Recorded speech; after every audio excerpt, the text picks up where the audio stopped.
खारी खाते हैं, खुद तो नमक खा रहा है और दूसरे को कपूर बेच रहा है, लो कपूर लो कपूर। अरे नमक तुम खुद खा रहे हो, तुम कपूर क्या दोगे? इसलिए संग उसका होना चाहिए जो वास्तव में कपूर से भरा हो, कपूर ही बन गया, क्योंकि वही तो बांट सकता है, वही दे सकता है। इसलिए सद्गुरु यहां समझा रहे हैं, अकारश्च ह्युकारश्च मकारश्च ततः परम येषां भेदं विजानीहि यथार्थम प्रथमम त्वमम्। जिस ओंकार तत्व की बात चल रही है, उस ओंकार के अंतर में पदच्छेद करके समझा रहे हैं। अकार उकार मकार, ये अ क्या है? एक बात आपको गहरी बात बता रहे हैं, इस दुनिया की जितनी भाषाएं हैं उन सभी भाषाओं का प्रारंभ अ से होता है। दुनिया की चाहे जो भाषा लो, उर्दू ले लो, उसका प्रारंभ होता है अली बे पे ते से टे। रशियन लो, आ बे वे गे दे। इंग्लिश ले लो, ए बी सी डी। कोई भी भाषा लो दुनिया की, उसका प्रारंभ अ से होगा। अ ही वह वर्ण है जो व्यक्ति के द्वारा बगैर किसी प्रयास के बोला जाता है। आपको जब अ कहना है तो आपको कुछ भी न होठ हिलाने की जरूरत है, न जीभ हिलाने की जरूरत है, न दांत हिलाने की जरूरत है। आप अनुभव करके देख सकते हो, स्वयं वो शब्द निकलता है, वो अ। यहां तक कि गूंगा भी बोलेगा अ, यद्यपि उसको दूसरे वर्ण कैसे बोले जाते हैं इसका अनुभव ना हो, लेकिन अ बोलने में उसको कोई परेशानी नहीं होगी। वर्णों का मूल है। तो जैसे वर्णों का मूल अ है,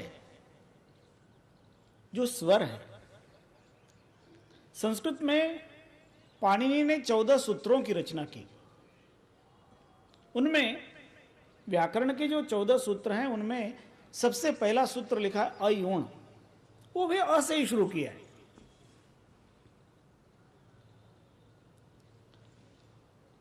और उसी अ से शुरुआत लेकर के ओम बना है, जिसका शब्द है पहला अ, दूसरा है उ और तीसरा है म।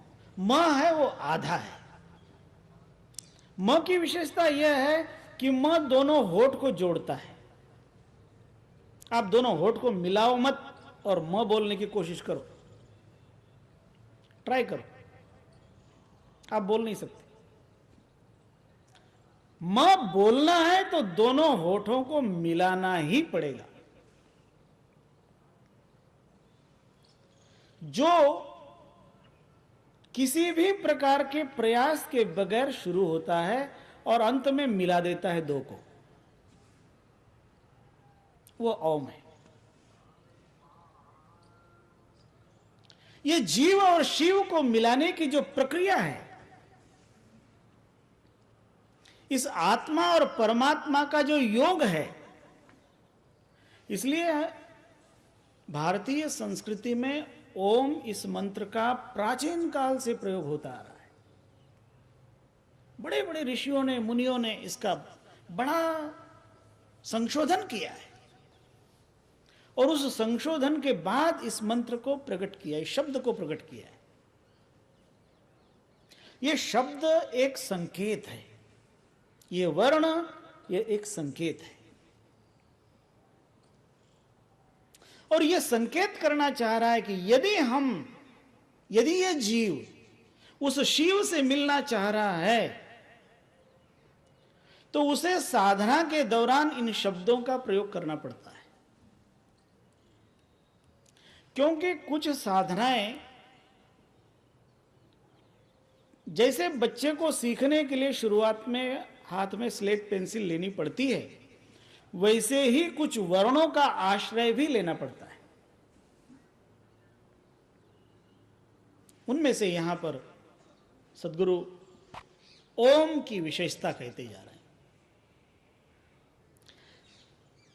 वह ओम जिसे ब्रह्म का वाचक कहा है, ओम इत्येकाक्षरम ब्रह्म व्याहरण माम अनुस्मरण, जिसे भगवान कृष्ण गीता जी में समझाते हैं, एकाक्षर ब्रह्म के रूप में वहां उन्होंने उल्लेख किया है। यहां कबीर साहब कह रहे हैं कि उस ओम को भी जो प्रकाशित करता है, ततः प्रकाशिते शाम यत् परम कूटस्थम अक्षरम तस्मादपि परम श्रेष्ठम चिंतयत्वम निरक्षरम। कारण वो जो ओम है वह भी वर्ण के साथ जुड़ा हुआ है। महत्व के वर्ण है, ये बात सही, बड़ा महत्वपूर्ण है। महत्वपूर्ण होने के बावजूद भी वर्णों के साथ जुड़ा है, इसलिए उसका आश्रय लेना पड़ता है। लेकिन उसके आश्रय से भी उस स्थिति में पहुंचना है जहां स्थिति अवर्ण हो जाती है, जहां स्थिति निरक्षर में पहुंचती है, जो वास्तव में शब्द से शब्दातीत में पहुंचाती है। और जब ध्वनि का अतिक्रमण हो जाए, लय हो जाए, तब वह जो स्थिति आती है उसको कह रहे हैं वो निरक्षर की स्थिति है। तस्मादपि परम श्रेष्ठम चिंतयत्वम निरक्षरम। उस निरक्षर तत्व को हे धर्मदास जी तुम समझो। और उसे समझने के लिए फिर आगे कह रहे हैं, यह ग्रंथ ऐसी विशेषता रखता है कि इसके एक एक श्लोक को, एक एक सूत्र को हम मंत्र के रूप में लेवें और इसका विश्लेषण करें तो एक मंत्र ही 6 महीना विश्लेषण के लिए काफी है। एक मंत्र ही काफी है। कबीर साहब की वाणी की विशेषता है, साखी आखी ज्ञान की समुझ देख मन माही, बिनु साखी संसार का झगड़ा छूटत नहीं। ये तो सारे संसार के झगड़े को निराकरण करने की क्षमता रखने वाली वाणी है।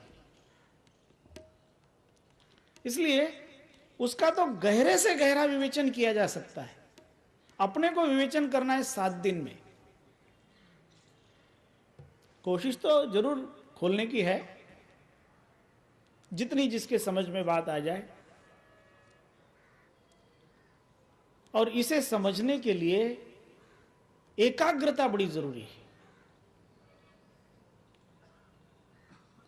यहां पर सद्गुरु समझा रहे हैं जिस निरक्षर तत्व की विश्लेषण, उसको समझाने की प्रक्रिया जो सद्गुरु कबीर साहब ने अपनाई है, वह कहते हुए उन्होंने इस देह को, इस आत्मा को और इस आत्मा की जो अवस्थाएं हैं, देह की अवस्थाएं हैं, उनको समझाया। शास्त्रों में ज्ञान की 7 भूमिकाएं आती हैं। हम लोग उसका विवेचन करेंगे समय से। लेकिन जिस ओंकार को साथ में लेकर हम साधना के क्षेत्र में प्रवेश करने जा रहे हैं, वहां सदगुरु कबीर साहब ने उसको समझाया है। उनकी वाणी, सदगुरु की वाणी है, जागृत देह अकार है, उकार स्वप्नाभास, सुषुप्ति मकार जानिए, तुरिया ब्रह्म प्रकाश। ये जागृत देह है, ये अ है,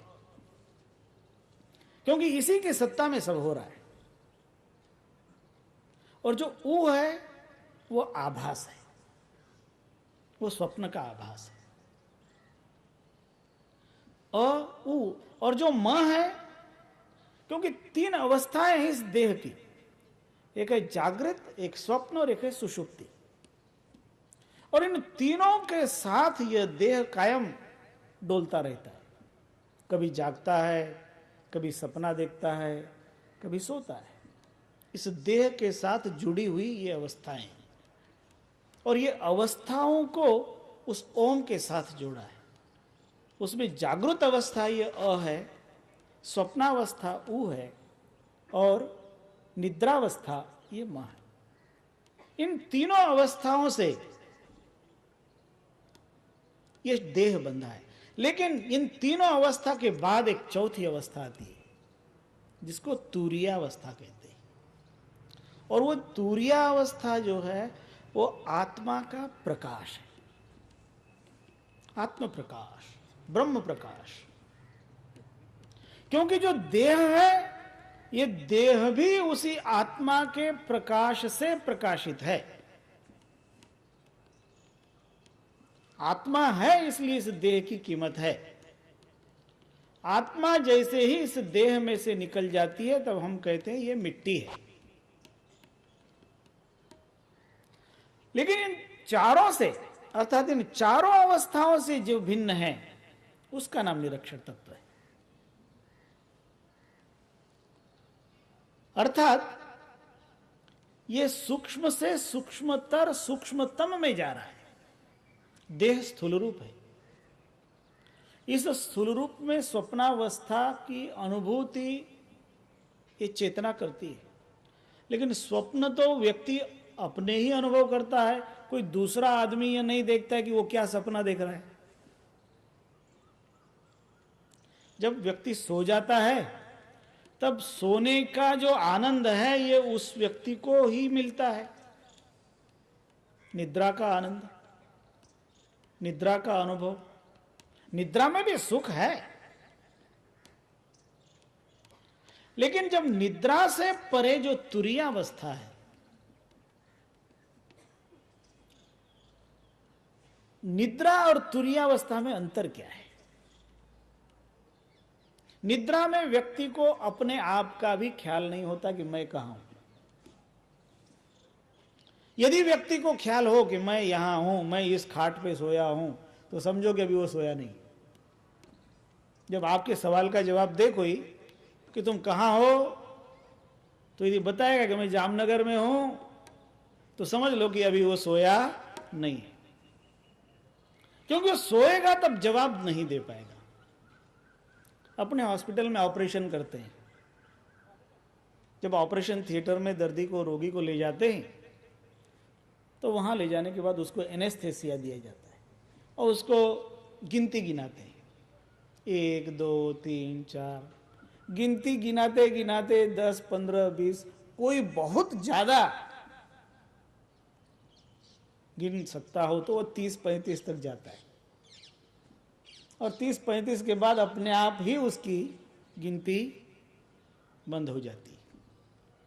वो गहरी सुषुप्ति में वहां चला जाता है, और वह सुषुप्ति इतनी गहरी होती है कि उसके शरीर को काटने पीटने का भी उसको अनुभव नहीं होता।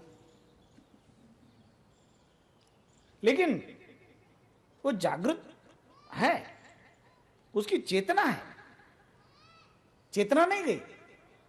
क्योंकि जब वह उसकी सुषुप्ति टूट जाती है, ऑपरेशन हो जाता है, और ऑपरेशन होने के बाद डॉक्टर उसको बुलाते हैं और उसकी चेतना वापस, उसकी जागृति वापस लौटाती। चेतना का मतलब जागृति समझ लेना। और वह जागृति हमारे जीवन में भी बड़ी जरूरी चीज है।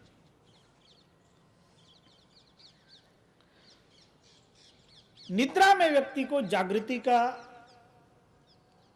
या वो व्यक्ति कहां है, किस तरह से उसका शरीर है, इस बात का कोई ख्याल नहीं होता। तुरीयावस्था में व्यक्ति को ख्याल होता है, लेकिन वह मात्र अपने को जानता है कि मैं हूं। वह अपने अस्तित्व के प्रति सुषुप्त नहीं होता। उसे अपने अस्तित्व का भान होता है, इसलिए वो देख रहा होता है अपने आप को। यह तुरीयावस्था है। और उस तुरीयावस्था के बाद जो अवस्था आती है निरक्षर तत्व की, उसमें चेतना, हम यदि उसको व्याख्यायित करने की कोशिश करते हैं तो इस तरह से कहा जा सकता है, वह संपूर्ण वृत्ति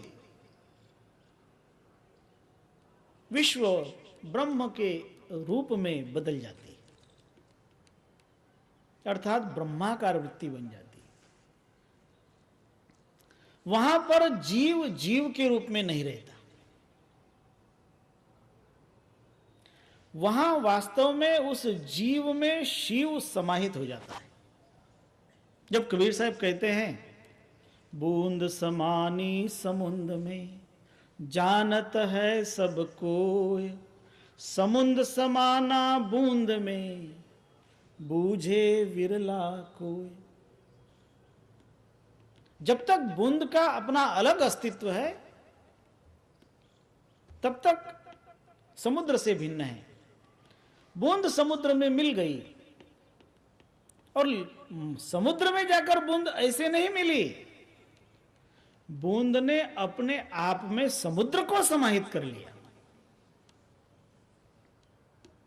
और तब वह स्थिति आती है जिस स्थिति का नाम है निह अक्षर तत्व, अक्षरातीत।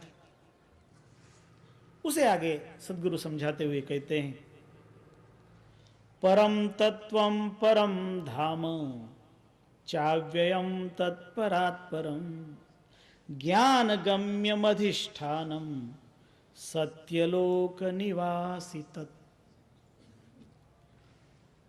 वास्तव में इस ब्रह्म